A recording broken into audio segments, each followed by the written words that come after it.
Hey there! Ever wonder what it takes to get those massive king crab legs onto your plate? Let me tell you, it's one wild ride.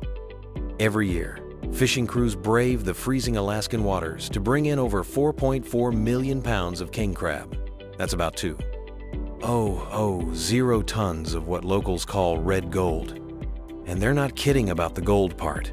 This haul brings in around $43 million, making it one of the most valuable catches in American waters. But man, the price these fishermen pay isn't just measured in dollars.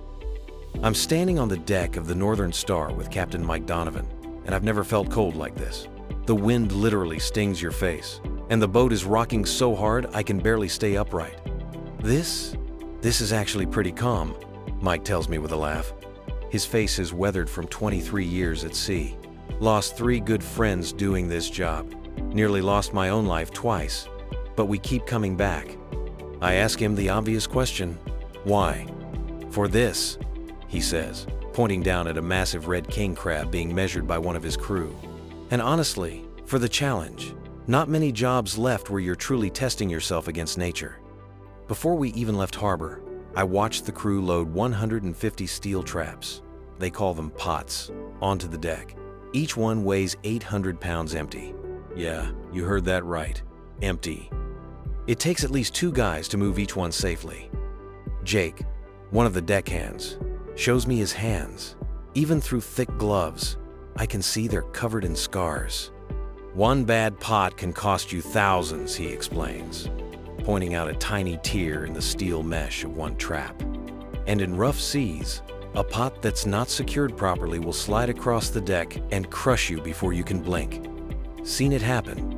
The smell of bait preparation is, well, let's just say it's memorable. They're crushing tons of herring and stuffing it into mesh bags. To us, it's awful. To a king crab, it's dinner bell. We left Dutch Harbor at 3 a.m. The crew of 6 won't see land again for 2 weeks. And get this, we're heading directly into what the Weather Service is calling the storm of the season. Super. Carlos, the first mate, sees my nervous expression as massive waves crash over the bow. You never really get used to it, he says. That feeling when the boat drops 20 feet into a trough? It's like your stomach stays up in the air for a second too long. Carlos has been doing this for 15 years. He shows me a photo from his wallet. 3 smiling men on a boat deck. My old crew from the sea breeze, he says quietly. She went down in 2019. I was the only one who made it. I suddenly understand why every movement on deck is so deliberate. The whole boat is wet and icy, a deadly skating rink where one wrong step means you're in the water. And in these temperatures, you've got minutes before hypothermia sets in, if the drowning doesn't get you first. Captain Mike is keeping one eye on the radar. We've got about 18 hours before this storm hits us full force, he tells me. Need to get our first string of pots in the water before then. I watch in awe as they begin setting the traps. Each massive pot gets attached to a line with a buoy marker. A hydraulic launcher lifts and drops them into the churning sea. The crew moves like a well-rehearsed dance team. Too slow means wasting precious time. Too fast means accidents. And out here, accidents can be fatal. Jake nearly gets his arm caught in a line as one pot goes down. Close one, he mutters, and keeps working. There's literally no time to dwell on near misses. These pots will sink down 200 to 600 feet to the ocean floor. That's where king crabs gather. These creatures look like something from another planet. Spiky shells and legs that can span up to 6 feet. They crawl into the traps, lured by the bait, entering through a one-way door.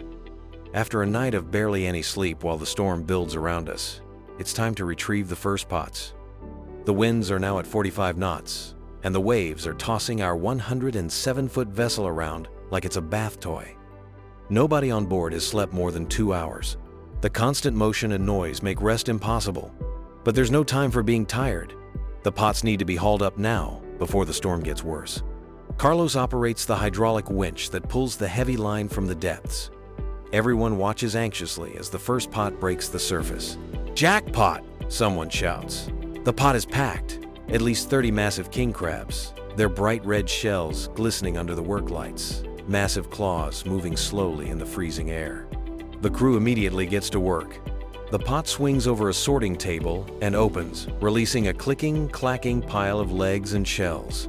Now comes the sorting, a crucial part of the process. Only males over 6.5 inches across the shell, Jake explains, showing me the measuring tool they use. Females and undersized males go right back into the ocean. I'm impressed by how seriously they take this. It's sustainability in action.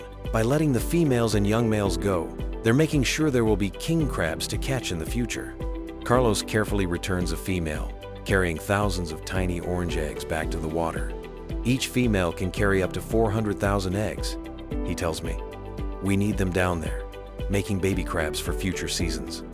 The legal catch gets quickly moved to holding tanks below deck. Circulating seawater keeps them alive and healthy. A dead crab loses value fast. The goal is to deliver them to processors still kicking.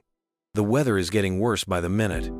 Waves now crash completely over the bow, sending freezing water across the deck with enough force to knock you flat. Ice is forming on every surface of the boat. Ice is our worst enemy, Mike shouts as crew members attack the buildup with baseball bats and mallets. Too much weight up high and we'll capsize. The radio crackles with an emergency weather alert that makes everyone go quiet.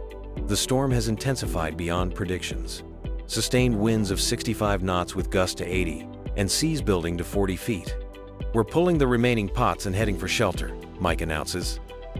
I can tell it's a tough call. The pots are expensive, and leaving them means lost money. But the alternative could be much worse. As if to underline his decision, a massive wave hits us broadside, causing the boat to tilt at a terrifying 45-degree angle. Equipment slides across the deck. A pot breaks free from its chains and begins sliding toward Jake. Carlos reacts instantly, somehow throwing himself against the pot and redirecting its momentum just enough that it misses Jake by inches before smashing into the rail. That's why we wear these, Jake says shakily, pointing to his steel-toed boots. Might have been the only thing between me and losing a foot or worse. The crew works double time now, retrieving as many remaining pots as they can. Several have to be abandoned as the storm makes parts of the fishing grounds too dangerous. Despite cutting the fishing short, the hold is filling up nicely. Over 9,000 pounds of king crab are now in the circulating tanks. At about $20 per pound to the boat, they've made around $180,000 so far.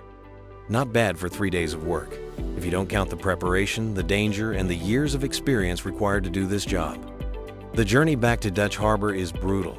Visibility drops to nearly zero as snow and sea spray create a blinding wall of white. The autopilot fails, meaning someone has to manually steer through mountains of water. The crew takes shifts at the wheel, fighting exhaustion every minute. Worst part isn't even the danger, Carlos tells me during a rare, quiet moment. It's missing my kids' birthdays, school plays, all those everyday moments. But this job puts them through college, gives them opportunities I never had. After 30 grueling hours, Dutch Harbor finally appears through the mist. The Northern Star limps in, battered but still floating, her crew exhausted but alive, her hold full of treasure from the deep. The dockside is organized chaos, as live crabs are quickly transferred to the processing facility. Every minute counts now. The crabs need to stay in optimal conditions to maintain their value. Inside the processing facility, workers in clean suits handle the catch with incredible efficiency. Some crabs are kept alive for transport to high-end restaurants. Others are cleaned, cooked, flash frozen, and packaged within hours of reaching shore. The contrast hits me hard.